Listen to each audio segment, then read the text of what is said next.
how can multinational corporations structure themselves for optimal global performance? So how can they organize themselves or structure themselves?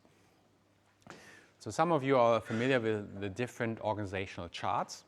Sometimes you can also look up in the internet to look at a specific company, and you see diagrams, lines, boxes, and so forth, and how companies are organized. What are the hierarchies? Who is reporting to whom? And more from the higher or abstract level.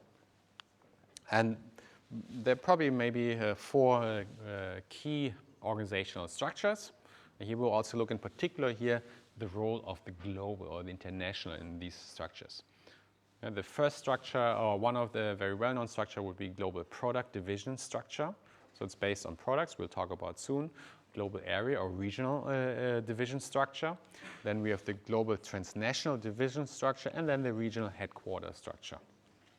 Let's go through it one by one, starting with global product division structure. Yeah, so the idea is here that the organization is organized by its products or services. And the idea is also for global integration that can be beneficial, and also if the difference based on certain regions are maybe of minor nature. So you can organize everything by one product or one service, and then have the different functions below. Yeah, could be the functions such as human resource management, function of research, operation, marketing, blah, and so forth. And for each of these different products or services, we are organized. And that we can think maybe of one example here, Apple. We have iPhone, Apple Watch, iPad, and that has certain strengths and weaknesses, and then also certain implications. One of the major strengths, high degree of specialization. That's an advantage. You can really focus on your core expertise if it's a core product.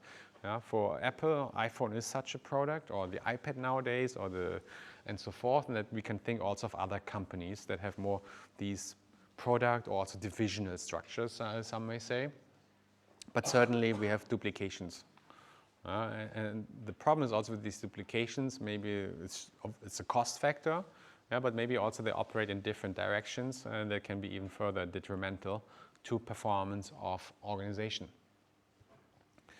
If you run the HR department, or if you're in the HR, you would like to promote the strengths, to further the strengths, but at the same time try to combat the weaknesses.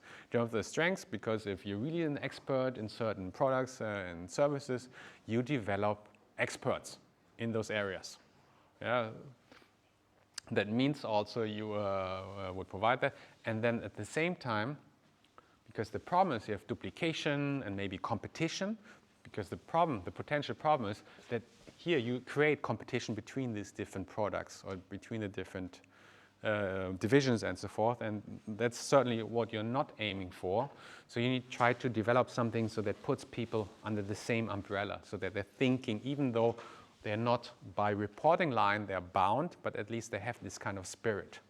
So that the very strong organizational culture, lots of firm-specific knowledge, so that you know what the whole company Apple does, not only your product, and that you try also that employees think about also other divisions, other products, because the whole problem is like this silo thinking, that they're separated, and you try to break that. You try to connect them, even though they're separated, but still you like to reduce that and try to have some coordination, even though it's not mandated by the reporting lines.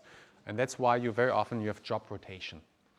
So meaning also you become expert here, stay there for many years, but still there might be some time you move into different areas. So there's also some kind of knowledge transfer between these different divisions and segments. Then let's move on to the next structure, global area division structure. And here the idea is to look into regional areas. And again, so that when local adaptation of the firm and products and services is crucial, when there's a high need of localization, very often then it's organized by areas. Could be area like Europe, could be area Asia and so forth, or single markets. For some companies, some countries are extremely important. Take the example Volkswagen and China. Yeah, at some point, China generated more than 20–30% of the sales and even much more profits of Volkswagen. So they had like one dedicated area for China. They even had a chief officer, China only. So top management, 5 to 10 top managers, and one only responsible for China because such an important area, such an important country or region. So that's also very often if companies pursue a multi-domestic strategy, they organize according to areas, countries, regions, and so forth. And then again, here we have a similar dilemma as before. Each of these areas that has a specific function, and they develop these functions here for one region or one country, and the same then for another one. So if I ask you then again, what are strengths and weaknesses? Some of the strengths here would be cheaper logistics. And if you think of IKEA, for instance, they also do this, so they try to source locally. But I think much more important for this approach is that you can respond more quickly to local needs, local demands, and that is quite an important advantage. Here, I'm not sure, I think that's written down, you can source people locally and you can develop them, that's also the idea. And eventually, they may also be developed globally into the headquarters, such as in the case of Nestle. So similar weaknesses, somewhat different strengths, because it should be aligned with a different purpose. One example is Starbucks. Starbucks, America is very important for them, and they're really successful in China and Asia. If you go to China or to Korea, everywhere Starbucks. If you go to Germany, here in Göttingen, do we have Starbucks? No. They're not doing very well in Germany. They can't meet the demands, and that's also they have Europe, Middle East, and Africa all together. It's not very successful, so they clump it elsewhere, because they have these two very important regions: America and China, Asia Pacific, Europe, blah blah, and the rest more or less. And if you think now of international human resource management relevance, what should HR do? Here it would be important to select and develop local or regional experts. So that means if we have here the case of China and Asia Pacific, so they would try to recruit local talent and develop them locally or at a regional level. And because they're mostly serving the local market, managing local employees and so forth, and best by locally. At the same time, it's a global company, so they should also have some kind of global understanding, global mindset. Maybe some of them will be also later dispatched to the headquarters, but still there's a high degree of autonomy of the different foreign markets, and that will also be maintained, yet living or in this or working in this American company. The transnational structure, or what is being called matrix structure. Probably you know the movie Matrix, living in a parallel world. There's also some parallel here, because in a matrix structure, you also have two worlds. And one world could be, or very often would be, the area or region, could be America, Asia, Europe, and so forth. And then maybe you have different products or service, A, B. And the idea is you try to coordinate, because the deficiencies, the weaknesses of the previous structures where we had duplication of efforts. It's costly, inefficient, can even lead to competition. And the idea is we would like to overcome these deficiencies by joining here. So meaning very often that would also then imply you have a manager, and the manager would both belong to a product or service as well to an area. So it's crossed. So we try to avoid duplication, increase coordination, just great ideas and objectives. And at the same time, so it means typically you have then these two reporting lines. You have two bosses, a boss in the region and a boss in the specific product. And so the strengths here, very clearly, you can overcome the deficiencies of the previous two structures. And the idea is you can exchange information because you're connected to area and products and services at the same time. And that's can be also very exciting, particularly for highly capable managers. There's a lot you can learn and develop. You will also find some ways having some kind of democratic or consensus-based leadership because you need to appeal and appease different hierarchies. At the same time, this can be very, very challenging.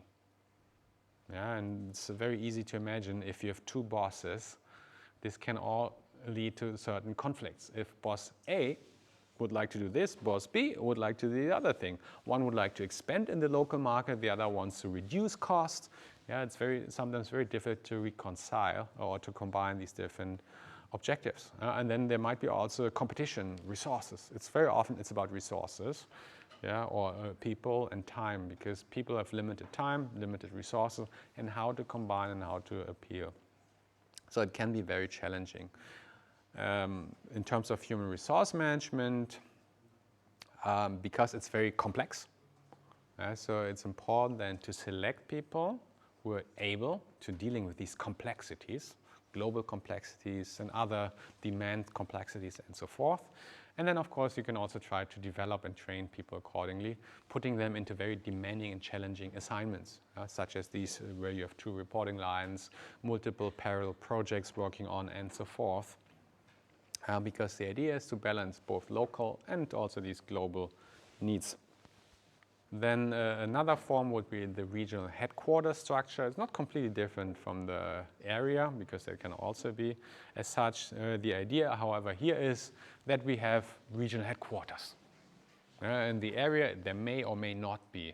So I think that's probably the difference. So meaning you have a regional headquarters, and below then you have these different subsidiaries, and below then again you will probably have these different functions. So you create one more layer, I would say. That can also maybe overcome some tension between headquarters and local subsidiaries. You have a layer in between who can reconcile the different perspectives. That's the idea. And also in particular important when you have certain global and local needs. But of course it adds another layer. So meaning if headquarters would like to implement something, it takes even more time, and it may at each level be renegotiated between the different constituencies. To some extent, Samsung had some kind of such structure where you have regional headquarters and then lower level subsidiaries in different markets. One idea, in certain regions you can create maybe economies of scale in terms of supplies, production, and so forth. But at the same time, it's difficult in finding regional management for these regional headquarters who are knowledgeable and who can connect, because you're in a sense a bridge maker between headquarters and then also local subsidiaries. You need to find lots of global talent able to manage these different headquarters and local needs. Yeah, and again, it's about identifying and developing people in such roles. So the thing is here, we have many different structures, organizational structures, how to respond to these global pressures and local pressures. And typically, that would mean for organizations, there's some kind of combination. So many of these structures I've just presented to you, they coexist. So very often you have some elements of one structure and some other elements of the other. So there can be a company, it mainly follows a product strategy, product or divisional structure. At the same time, maybe for key markets, they have an extra area where they can focus then on that key markets, particularly if there's a high local need.